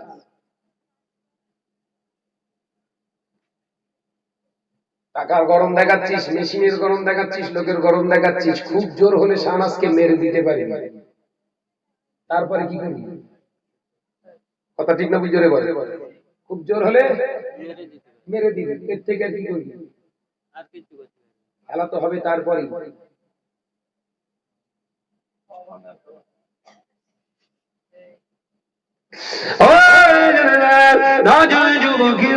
ছেলেরা, বাচ্চারা, পর্দানিশীলা মা বোনেরা, আল্লাহ নবী পাক জবানে জানিয়ে দিয়ে গেলেন দ্বিতীয় নম্বর শর্ত হলো মসজিদ তৈরি করার যারা উদ্যোক্তা ওই কমিটি সাবধান হয়ে যাও।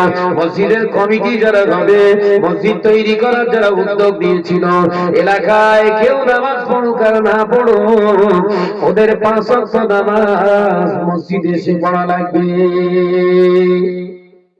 এই তিনটে শর্ত মেনে যদি আজকে মসজিদগুলো তৈরি হতো, এত ঘন ঘন মসজিদ হতো, দুতলা বিল্ডিং হতো।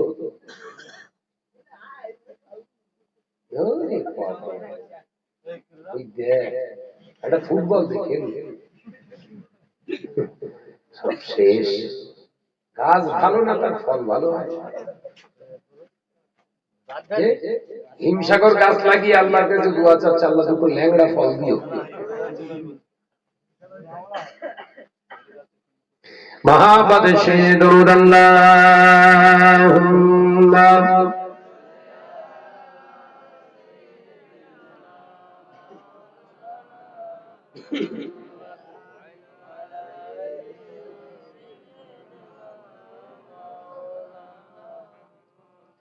কে মহান, কে মহান, কে মহান বলো কে মহান, কে মহান, কে মহান, কে মহান বলো কে মহান। আকাশের নীলিমা, রাতের পূর্ণিমা, কোকিলের কুহুগান বলো কার দান। যদি হবে না কে মহান, কে মহান, কে মহান বলো কে মহান। লা ইলাহা ইল্লাল্লাহ।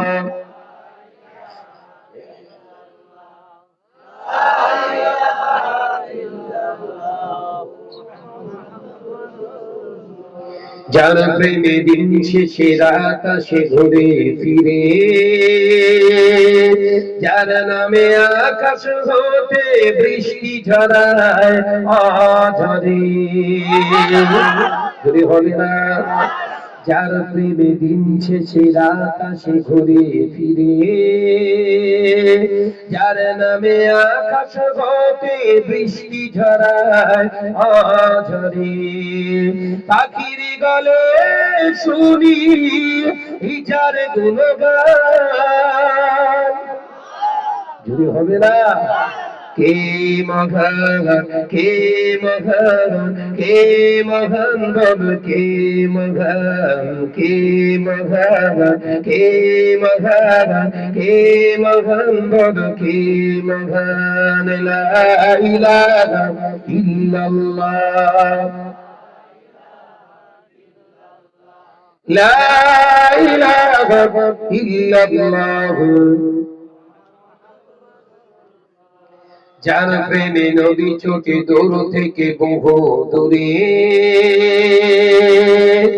যার নামে শোনা যায় ঢেউয়ের তরঙ্গ সাগরে। নারায়ে তাকবীর, নারায়ে তাকবীর। যার প্রেমে নদী ছুটে দূর থেকে বহু দূরে, যার নামে শোনা যায় ঢেউয়ের তরঙ্গ সাগরে, নদীর জলে শুনি যার কলতান। বলবেন না, কে মহান, কে মহান, কে মহান বল, কে মহান, কে মহান, কে মহান, কে মহান বল, কে মহান।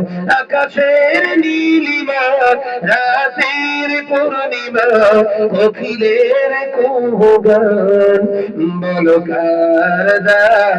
কে মহান, কে মহান, কে মহান বল, কে মহান। লা ইলাহা ইল্লাল্লাহ,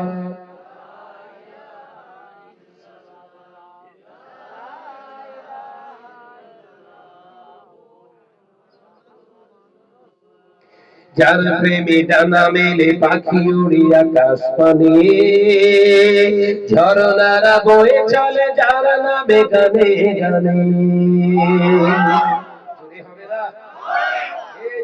ঝেড়ে হবে না, যার প্রেমে ডানা মেলে পাখি উড়ি আকাশ পানে, ঝরনারা বয়ে চলে যার নামে গানে গানে। সবখানে শুনি যার স্লোগান। যদি হবে না, কে মহান, কে মহান, কে মহান বল, কে মহান, কে মহান, কে মহান, কে মহান বল, কে মহান। লা ইলাহা ইল্লাল্লাহ, লা ইলাহা ইল্লাল্লাহ। ও নজরে যুবকেরা, ছেলেরা, বাচ্চারা, পর্দানিশিনা মা বোনেরা, আল্লাহ নবী পাক খবরে জানিয়ে দিলেন মসজিদগুলো বিরাট বড় বড় ইমারত তৈরি হবে, অথচ মসজিদের হক আদায় হবে না। আমি রাসূলুল্লাহ জানিয়ে দিয়ে গেলাম মসজিদের আমানত পর্যন্ত খিয়ানত করা হবে। মসজিদের আমানতের খিয়ানত করা কি জানেন? ও বাবাজিরা, মসজিদ হালাল জায়গায় হালাল অর্থ দিয়ে তৈরি করতে হবে, ওটা হলো মসজিদের আমানত। হারাম টাকা দিয়ে যদি মসজিদ বানান, হারাম খোরের টাকা দিয়ে যদি ফেল লাগান, এসি লাগান, ওটা আপনি মসজিদের আপনি আমানত নষ্ট করেছেন। কিয়ামতের দিন জাহান্নামে যেতে হবে।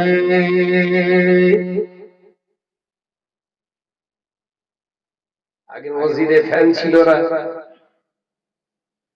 জমির উদ্দিন গাজী পাকা সুদখোর, ও বলছে 6টা ফ্যান আমি দিচ্ছি। পাকা সুদখোর 6টা ফ্যান দান করেছে। গ্রামের সব কাগজ জানিস, জমির উদ্দিন সুদখোর হতে পারে, দিল বিরাট বড়। শুনছেন? জমির উদ্দিন সুদখোর হলে কি হবে? কলকে দেখেছিস? একা 6টা ফ্যান দান করেছে। এবার যখন নতুন কমিটি হবে, জমির উদ্দিনের নামটা আমরা প্রস্তাব দেবো, ওকে সভাপতি করতে হবে, তাহলে মসজিদে গিয়ে চিন্তা করতে হবে না। ইস,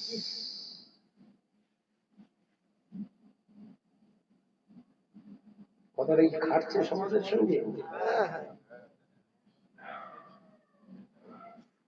নবী শিখিয়ে গেলেন, মসজিদে যদি ছাদ নাও হয় গুনাহ হবে না।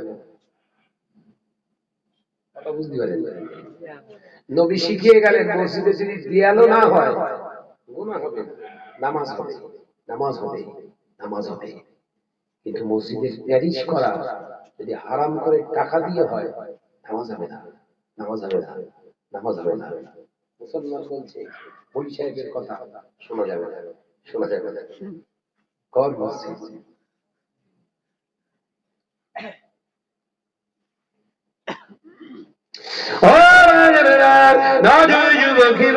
ছেলেরা বাচ্চারা পর্দানি সিনেমা বোনেরা নিজেরা এসে মুসলমানেরা ভালো করে বুঝে নাও, আল্লাহ নবী পাক আমাদের জানিয়ে দিয়ে গেলে বাবা সাহাবীরা মসজিদের আযান মিনার থেকে শোনা যাবে, তার মানে নবী ইঙ্গিত দিলেন মাইকের আবিষ্কার হবে, মসজিদের মিনার থেকে আযানের ধ্বনি আমার উম্মতের কানে কানে যাবে, কানে কানে যাবে, অথচ আযানের জবাব দেয়া মুসলমান খুঁজে পাওয়া যাবে না।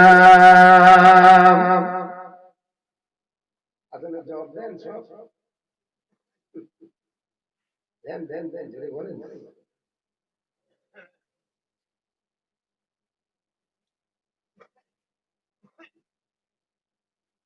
আযান হচ্ছে, ঘরের ছেলেরা মার মার মার মার,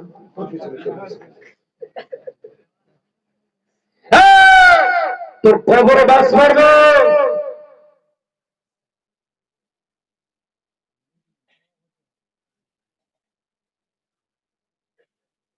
আযান হচ্ছে, ঘরের মেয়ে লোকগুলো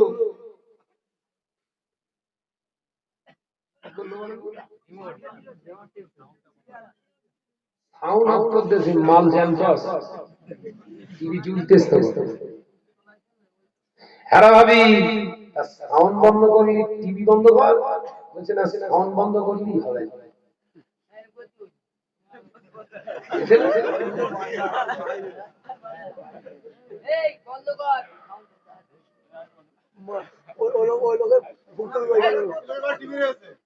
হ্যাঁ হ্যাঁ,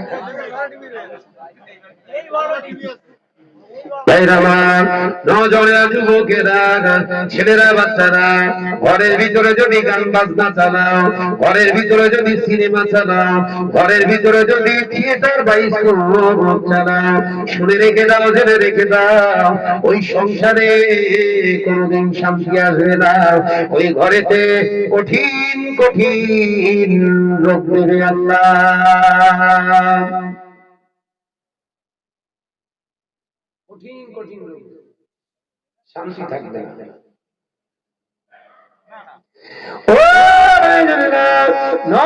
যুবকেরা ছেলেরা বাচ্চারা পর্দানি সিনেমা বোনেরা, আল্লাহ নবী পাক জবানে জানিয়ে দিলেন বাবা সাহাবীরা, চারটে হারাম জিনিস যখন আমার উম্মতেরা হালালের মতো ব্যবহার করবে, আমার আল্লাহ জালেম সরকার নিযুক্ত করে দেবে। নাম্বার 1, মুসলমান যখন সুদের দ্বারস্থ হয়ে যাবে, সুদের টাকা খাবে, সুদের টাকায় ঘর বাঁধবে, সুদের টাকায় গাড়ি চাপবে, সুদের টাকায় পড়বে, আমি রাসূলুল্লাহ জানিয়ে দিলাম। দ্বিতীয় নম্বর খারাপ, মুসলমানের ঘর থেকে গানের আওয়াজ পাওয়া যাবে, মুসলমান গান বাজনা ভক্ত হয়ে যাবে। তৃতীয় নম্বর হলো মুসলমানের ঘরের নারী পুরুষেরা জেনার বিচারে লিপ্ত হবে, মুসলমানের ঘরের নারীরা পুরুষেরা জেনার বিচারে লিপ্ত হয়ে যাবে। 4 নম্বর হলো মুসলমানদের ঘরগুলো, মুসলমানদের ঘরগুলো নামাজবিহীন ঘর হয়ে যাবে। ও আমার সাহাবীরা, যখন চারটে বড় বড় গুনার কাজ মুসলমানের ঘরে হবে, আমার আল্লাহ ওই জালেমবাজ মুসলমানগুলোকে পিটিয়ে পিটিয়ে সাইজ করার জন্য জালেম সরকার নিযুক্ত করবে।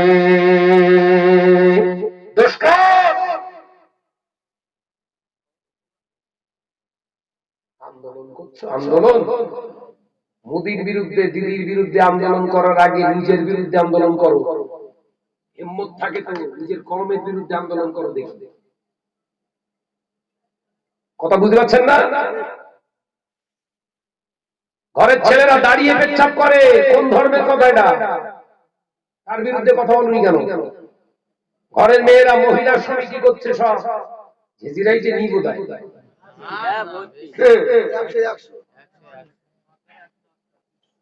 তাদের বিরুদ্ধে আন্দোলন করো। ঘরের বউরা হুপিং কল করতে, সব হুপিং কল। স্বামী রেজিস্ট্রি পেপারে থাকবে একটা, এক্সট্রা আরো 6টা থাকবে সাইটে, হুপিং কল। ওর বিরুদ্ধে ওয়াজ করো। কত বড় হুজুর হয়েছে করো। নিজের কম গলা পর্যন্ত কাদায় ডুবে আছে, তুমি কমকে সোজা রাস্তা দেখাতে পারোনি, উন্নয়ন ঘটাবে তুমি?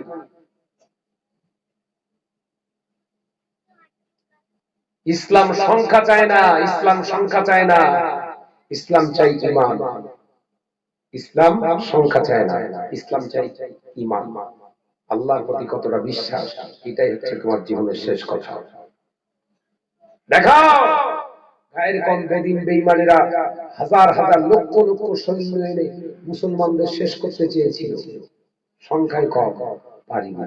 একবার জোরে বলো সুবহানাল্লাহ। কারণ উহুদের ময়দান, বদরের ময়দান, খন্দকের ময়দান, হুনাইনের ময়দান, সিফফিনের ময়দান, জামালের ময়দান, প্রত্যেকটা জিহাদে মুসলমানের সংখ্যা কম, কাফেরদের সংখ্যা বেশি। জিতে যাচ্ছে মুসলমান, কারণ এদের ভিতরে কেউ বেনামাজি নেই। এক বছরে বলে সুবহানাল্লাহ। তুমি আন্দোলন করতে যাচ্ছ দাঁড়িয়ে বলতেছে, পারলে নিজের জাতি এখনো নিজের রাস্তা খুঁজে পায়নি, জাহান্নাম থেকে বাঁচার রাস্তা, তুমি উন্নয়ন ঘটাচ্ছ। বলতে গেলি শাহনাজ খারাপ, মোসাদ্দেদ জামান তারা হুজুর পীর কেবলাই আন্দোলন করেছিলেন। কথা ঠিক না ভুল বলে? আন্দোলন করার কারণে ও বাবাজিরা ইংরেজের বিরুদ্ধে আন্দোলন করিনি। মোজাদ্দেদ জামান প্রথমে আন্দোলন করেছিলেন নিজের জাতির বিরুদ্ধে, যে মুসলমান শিরক করে, বিদআত করে, নামাজ পড়ে না, সুদ খায়, জিনা ব্যভিচার করে, বিহায়াপনা করে, এদের বিরুদ্ধে একটানা আন্দোলন করেছিলেন। মোজাদ্দেদ জামানের আন্দোলনের ফসল দেখতে পাওয়া যায় যখন বাংলার জমিনে হাজার হাজার আল্লাহর ওলি তৈরি হয়ে গেল। ইংরেজ সরকার মোজাদ্দেদ জামানের কথা শুনতে বাধ্য হয়ে গেল। জোরে বলে আগে ওলি বানাও, তারপর আন্দোলন করো। বলেন তো একজন দাদা হুজুর পীর কেবলা হাতে তৈরি করা একজন লিডারের নাম বলুন। এমএলএ, মন্ত্রী পাবেন? পাবেন না। কিন্তু দাদা হুজুরের হাতে সাঁচে গড়া নাম ওলি বলতে পারবেন? ওলি ওলি অহরহ অহরহ। কোথায় সেই বাংলাদেশের বাড়ি? হ্যাঁ, প্রতাপচন্দ্র সেন হাতে হাত দিয়ে ওই হাওড়া জেলার বাঁকুড়া শরীফে শুয়ে আছে। সুফি আব্দুল মুমিন রাহমাতুল্লাহ আলাইহি এত জোরে বলে সুবহানাল্লাহ। নেতা বানিয়ে রেখে গেছে। শাহনাজ বলে হক কথা, টক লাগে, লাগলো লাগলো, তোমার লাগলো লাগলো, কমকে বিপদের মুখে ঠেলে দেবা, ওয়াজ নসিহত শাহনাজ করবে না, করবে না, করবে না।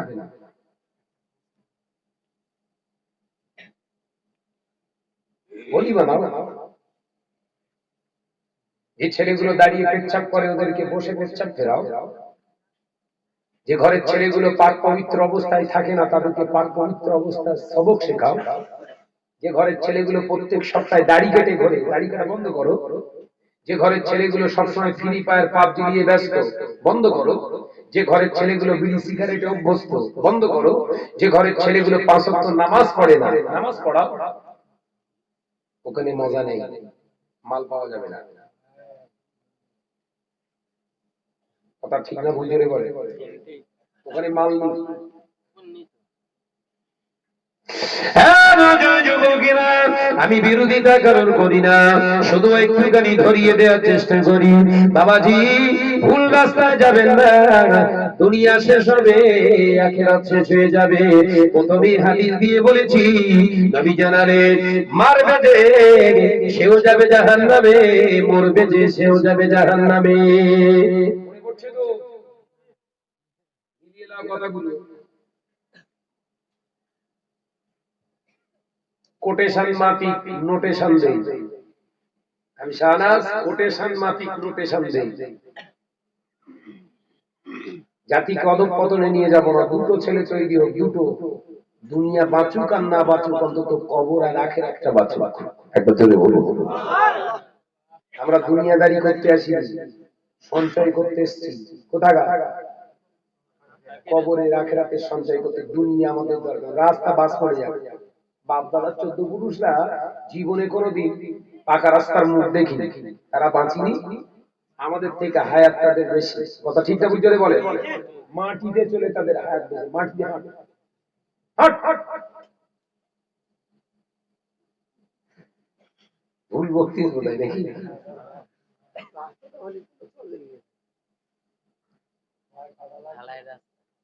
ঢালাই ঢালাই হয়, ঢালাই, হ্যাঁ ঢালাই রাস্তা হবে।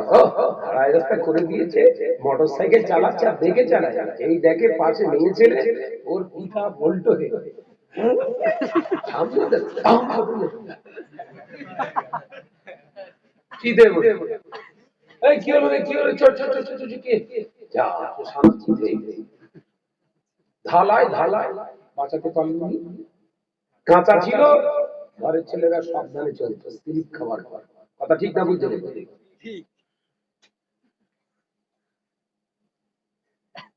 বুঝবি কবে? ঘরের ছেলেরা বুঝ নিতে পারে। ওই ঢালাইয়ের আন্দোলন করতে করতে ঘর ভাঙা হয়ে গেছে। কথাটি জোরে বলে। ওই ঢালাইয়ের আন্দোলন করতে, অধিকার নিতে গিয়ে কত ছেলে সব কেসের খাতায় নাম দিয়েছে। জীবনে পুলিশ তাদের চিনত না, এখন তাদের ছবি সব পুলিশ স্টেশনে সব মারা, সব আসামি। কেন রে ভাই?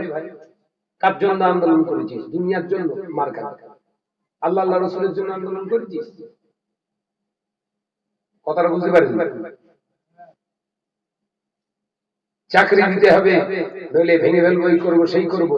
চাকরি দিল, মা বাপকে ফেলে রেখে সিটিতে ঘর ভাড়া দিয়ে, শয়তান ঘর ভাড়া দিয়ে কলকাতা শহরের দিকে রয়েছে ঘর ভাড়া দিয়ে। আর বুড়ো বাপ মা এখানে কেঁদে কেঁদে মরে যাচ্ছে। ওর চাকরি আন্দোলন করে আমি সামাজ কি করবো? এ কথা ঠিকঠাক বুঝতে পারে। ওর যোগ্যতা যদি থাকে, সরকার ডেকে চাকরি দেবে।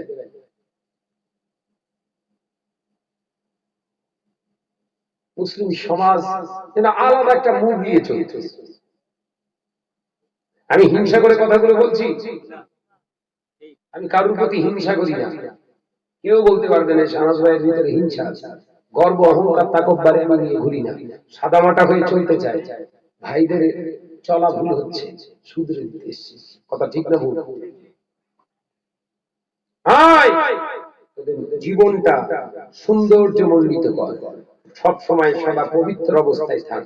কারণ আজরাইল যখন আসবে বলে আসবে না, লেউজি কর আমি এসেছি, বলবে?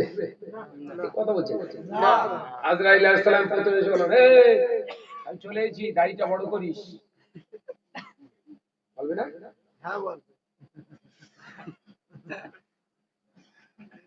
আজরাইল এসে যখন দেখা করলেন, কিরে ও না হুজুর আপনি যান, পরে আসবেন, আমি অমুক হুজুরের মুরিদান। হুজুরের ঘর চল, খেলা হবে এবার কবর। এতদিন খুব খেলিছিস, এবার গিয়ে কবরে খেলা হবে। আর ফেরেশতারা অলরেডি ব্যাট নিয়ে, ওদের ব্যাট আবার দুনিয়ার ব্যাটের সঙ্গে মিলনি। জাহান্নামের মুগুর শুধু 6। একটা 4-2 হবে না? কথা বুঝা যাচ্ছে না? পুরো সিঙ্গেল। ও নজরে যুবকেরা, ছেলেরা, বাচ্চারা, ভুল বুঝো না, ভুল ব্যাখ্যা করো না, মানুষের কাছে ভুল কথা তথ্যগুলো মানুষের কাছে তুলে ধরো না, এটাও গুনাহ, এটাও হলো চগলখড়ি করা। আজকে সমাজের বুকে শাহনাজের নামে বহু অপবাদ মিথ্যা প্রচার করা হয়।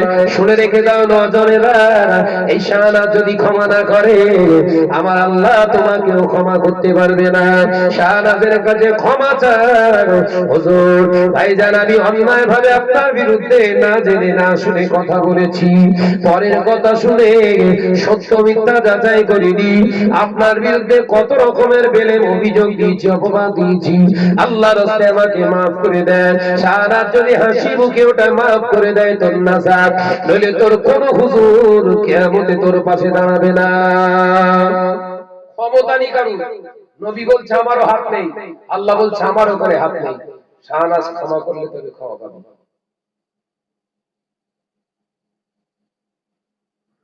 কথা বুঝতে পারছেন না? আমরা বিভিন্ন রকমের অপবাদ মানুষের নামে রটাই, যে যে কাজটা করিনি তার নামে অপবাদ দেই না, দেই না, আছে না? শুনে রেখে দাও, তাহাজ্জুদ পড়ার পরেও কবরে বাস পড়বে, তাহাজ্জুদ পড়ার পরেও কবরে সেকেন্ডে সেকেন্ডে পড়বে।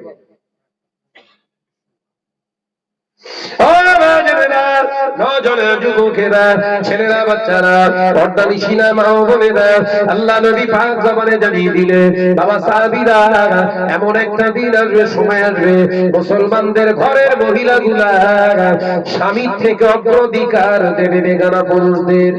হচ্ছে না কাহিনী? স্বামীর থেকে অগ্রাধিকার দেবে পুরুষদের, ওর বেগানা পুরুষদের। কিরকম?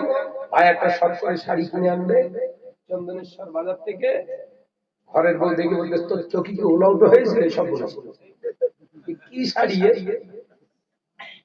ভাই তো আর ভাই নি, পুরো ভেড়া। কেন বলেন? মহিলার সঙ্গে কি করে গেছে, পাওয়ার আবার ৫-৭টা করে লোন তুলে রেখেছে, যাবে কোথা? সারা সব করে শাড়ি কিনে এনেছে, বিবিকে বলছে বলবো এটা শাড়ি সব বলেছে, চোখ না চুলো, ভেড়া কি চেঞ্জ করি বলতে হবে, আবার চেঞ্জ করে, আবার যে তোর চোখে ওলাউটো হোক, কালা দেখতে পাসনি, ওদের ওদের সব কত এরকম, তাই না? একটা ভাবি দেখি বলছে গুটি, রেশম পোকার গুটি নাকি, বলছে ভাই আমি জানি রে, লোকে বলে তাই আমি একটু মানে জানে না। মেয়ে ছেলেদের কীর্তি এরকম, কথা ঠিকঠাক বুঝতে বলে, আমি বলছি তুই এর মানে জানিস তো বলতে গেলি কেন? আর আমি আজ পর্যন্ত জানতে পারিনি এর মানে, ওই জন্য আমি স্টেজেও বলি। আপনারা জানেন এর কোনো মানে, ওদের ওই রকম কথা।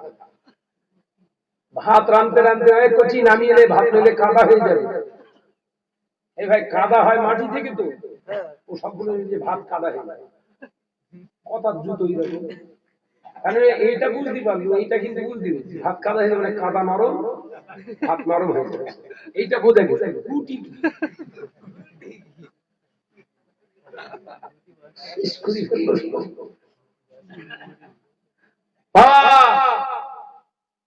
আলোচনা করছিলাম কোথায়, সে ভুলি গেল। বিশ্বনবী জানালেন স্বামীর থেকে বেশি অগ্রাধিকার দেবে বেগানা পুরুষদের। ভাই আবার গেছে ভেড়া, আবার শাড়ি নিয়েছে, আবার বলতে সব বলেছে ও শাড়ি চুরি করবি, তখন দিশা না খুঁজেও একটা প্ল্যান, তাহলে তুই চ, খুশি যেই বলেছে তুই চ, পুরো খুশি, দাঁড়াও দাঁড়াও সেজে সাজবে, আর যত সাজে সব থোবড়া, পট্টি, প্যারিস, কালা, হিসপিস ফিসপিস সব লাগাচ্ছে, যাচ্ছে শাড়ি কিনতে, পুষ্টি উদ্ধার করে দিচ্ছে, মাখাচ্ছে, মাখানোর পরে কুকুরে একটু পায়খানা লাল করে ওটে মেরে আয়নার সামনে কথা বলছে, জোরে বলে যে দোকানে যেয়ে হাজির হয়েছে, দোকানে যেয়ে হাজির। এই যারা মুখ বেশি সাদায়, ওরা পায়ের দিক তাকাবি দেখে পায়ে গুলে গেছে, পা ধই না সব বলেছেরা। যে মেয়েগুলো দেখবেন মুখ সাদাচ্ছে বেশি, ওদের পা জীবনে পরিষ্কার থাকে। খেয়াল করে দেখবে, নোংরার অ্যাক্সেস।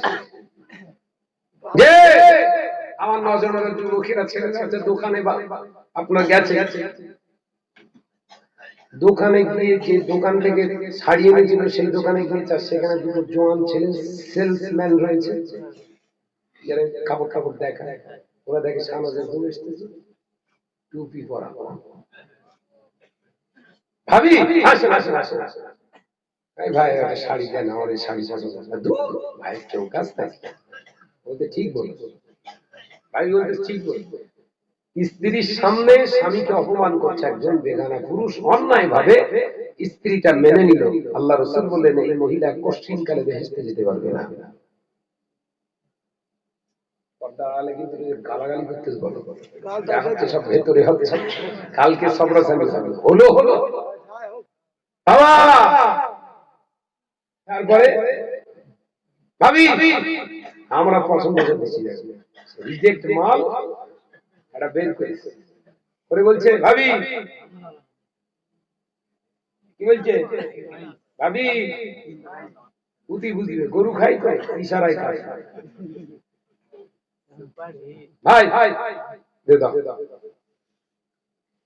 স্বামীর পছন্দের জিনিস পছন্দ হলো না, বেগানা পুরুষের পছন্দের জিনিস হলো পছন্দ। ওই কাপড়টা, ওই জামাটা, ওই পোশাকটা, ওই নারীটা যতদিন পরিধান করবে কাবিরা গোনা হবে।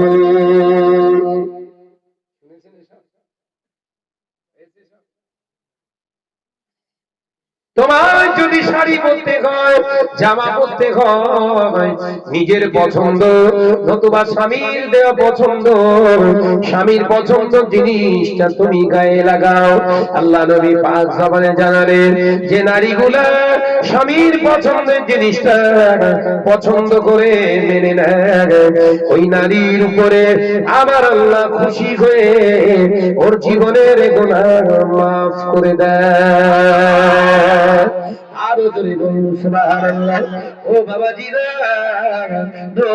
যুবকেরা, ছেলেরা, বাচ্চারা, আল্লাহ নবী পাক জবানে জানিয়ে দিয়ে গেলেন রাষ্ট্রীয়ভাবে জিনা করার অনুমতি দেয়া হবে, রাষ্ট্রীয়ভাবে অবৈধ সম্পর্কের অনুমতি দেয়া হবে। ঘর ঘর ঘর ঘর অবৈধ সম্পর্ক শুরু হয়ে গেছে বাবা। সোনার মানিকেরা, এই অবৈধ যেটাকে পরকীয়া বলা হয়, পরকীয়া চালু হয়েছে না হয়নি? 2019 সালে সরকার স্টেটমেন্ট দিয়েছে, সুপ্রিম কোর্ট রায় দিয়ে দিয়েছে, ঘরের ছেলেরা মেয়েরা পরকীয়া করতে পারবে। পরকীয়া কি বলেন তো? জানেন?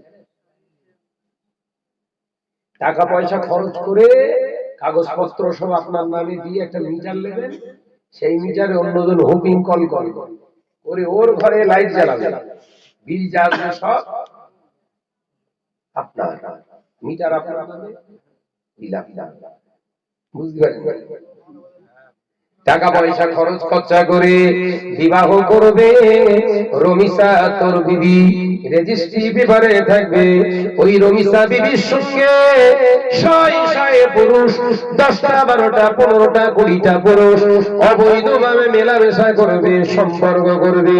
তাদের মেলামেশায় যদি যার সন্তান ওর পেটে আসে, ওই সন্তানটা সানাস তোর নামই আসবে।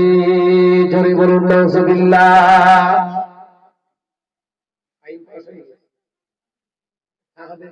ঘরের ছেলেগুলো সব হিজড়ে হয়ে গেছে, ওই জন্য সব এই এলাকায় সব প্রত্যেক সপ্তাহে ষাঁড় আসে। ষাঁড় না বলো, ষাঁড় ষাঁড় ছেড়ে দেওয়া মাল ষাঁড়। প্রত্যেক সপ্তাহে 12 জন 14 জন এলাকার ভাবিরা গিয়ে সেই ষাঁড়ের সামনে গিয়ে মিটিং করে। ভুল বলতিস নাকি? তোর ষাঁড়ের কি বিশ্বাস আছে তোর বউরে ছেড়ে দেবে? ও তো গলা ছাড়া, কথা বুঝতে পারছেন না নাকি? ওপেনিং ভাবে বলতেছি, অসুবিধা হচ্ছে? বলেও কিছু করার নেই, কারণ আমার কবর বাঁচিয়ে ওয়াজ করতে হবে, ইসরাইল বাঁচিয়ে নয়। কবর বাঁচিয়ে ওয়াজ হবে না। ও তোর দাওয়াত তোর পকেটে রাখ। আল্লাহ সম্মান দেনে বলা, দাওয়াত দেনে বলা আল্লাহ, দুনিয়ার কোনো মানুষ না। সবাই একসময় শাহনাজের পিছনে লেগেছিল, এখনো লেগে আছে, তবে গোপনে গোপনে জ্বালাচ্ছে। তারপরেও শাহনাজ কোনোদিন বসেনি। কথা বুঝতে পারছেন না নাকি? সত্যকে কোনোদিন গলা টিপে শেষ করে দেয়া যায় না। সত্য সব সময় চলে, তবে ওর গতি হচ্ছে ধীর গতিতে চলা। আর মিথ্যার উত্থান হয়, ডুব করে জ্বলবে আর ডুব করে লিখবে। কথা বুঝতে পারছেন নাকি? আল্লাহ আমাদের সকলকে হেফাজত করে, আরো জোরে বলি আল্লাহুম্মা আমিন। বাবাজিরা, এই ঝিঝিরাইটের এই জলসাটা হবার দরকার আছে না নাই? বলো বলে, আগামী বছরে এই জলসা মাহফিলের জন্য কোন সোনার